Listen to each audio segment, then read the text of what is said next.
நண்பர்கள் அனைவருக்கும் இனிய உற்சாகமான காலை வணக்கம். இந்த நாள் அனைவருக்கும் இனிய நாளாக அமையட்டும். உங்களுடன் நான் ஆர்ஜே சுபா ஜெயபால்.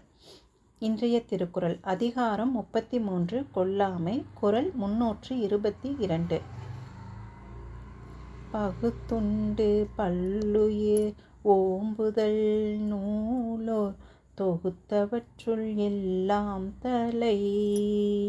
பகுத்துண்டு பல்லுயிர் ஓம்புதல் நூலோர் தொகுத்தவற்றுள் எல்லாம் தலை.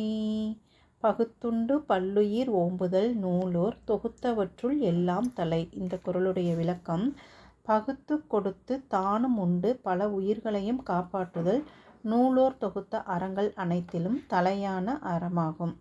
நண்பர்களே, சத்துப்பிரசன் அப்படின்றவர் தன் மனைவி குழந்தைகளோட வாழ்ந்துட்டு வராரு. இறைவன் மீது ரொம்ப பக்தி கொண்டவர்.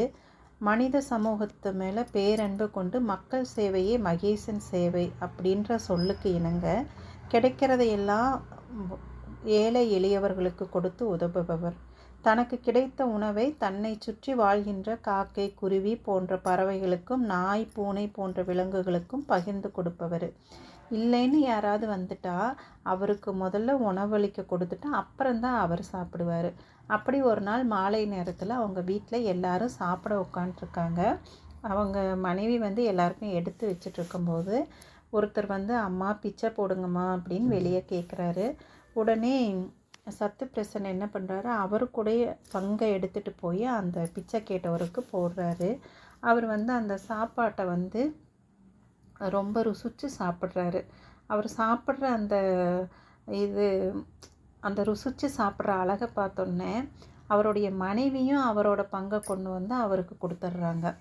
அதையும் அவர் நல்லா ஆர்வமாக சாப்பிடும்போது அவரோட குழந்தைகளும் அவங்களுக்கு உண்டான பங்கை கொண்டு அவருக்கு கொடுத்துட்றாங்க. அவர் எல்லா சாப்பாடும் சாப்பிட்டுட்டு ரொம்ப நன்றின்னு சொல்லிட்டு அப்படியே போகிறவர் திடீர்னு பார்த்தா காணாமல் போயிடுறாரு. இவங்களுக்கு ஒரே ஆச்சரியமாக இருக்குது. என்னடா வந்தவரை காணோம் அப்படின்ட்டு அப்படியே ஆச்சரியப்பட்டுட்டு வீட்டுக்குள்ளே பார்த்தா அவங்க எல்லாருமே அவங்கவுங்க பங்கை கொண்டு போய் அவருக்கு கொடுத்தாங்க இல்லைங்களா, அந்த கிண்ணத்தில் எல்லாம் சாப்பாடு இருக்குது. அப்படியே என்னடா இது அப்படின்ட்டு ஆச்சரியமாக இருக்கும்போது அவங்க முன்னாடி பேரொளியாக தர்மதேவன் தோன்றாரு. அவர் என்ன சொல்கிறாருன்னா, நாம் சாப்பிட்றத உணவை பசின்னு கேட்டவங்களுக்கு பகிர்ந்து கொடுக்குறவங்க தான் வாழ்க்கையில் உயரிய நிலையை அடைவாங்க. இதைத்தான் நமது தெய்வப்புலவர் திருவள்ளுவர் என்ன சொல்கிறாருன்னா, பகுத்துண்டு பல்லுயிர் ஓம்புதல் நூலோர் தொகுத்தவற்றுள் எல்லாம் தலை அப்படின்னு சொல்கிறாருங்க. உழைத்து உண்டால் நிலைத்த அறம், அழைத்து உண்டால் தலையாய அறம். அதாவது நம்மக்கிட்ட இருக்கிறத மற்றவங்க எல்லாருக்கும் பகிர்ந்து கொடுத்து சாப்பிட்டோன்னா அது நம்மளுக்கு ரொம்ப நல்லதே நடக்கும் அப்படின்னு நம்ம தெய்வப்புலவர் சொல்கிறாருங்க. நண்பர்களே, இந்த கதையும் குறளும் உங்களுக்கு பிடிச்சிருக்குன்னு நினைக்கிறேன். உங்கள் குழந்தைகளுக்கும் இந்த கதையை சொல்லி கொடுங்க.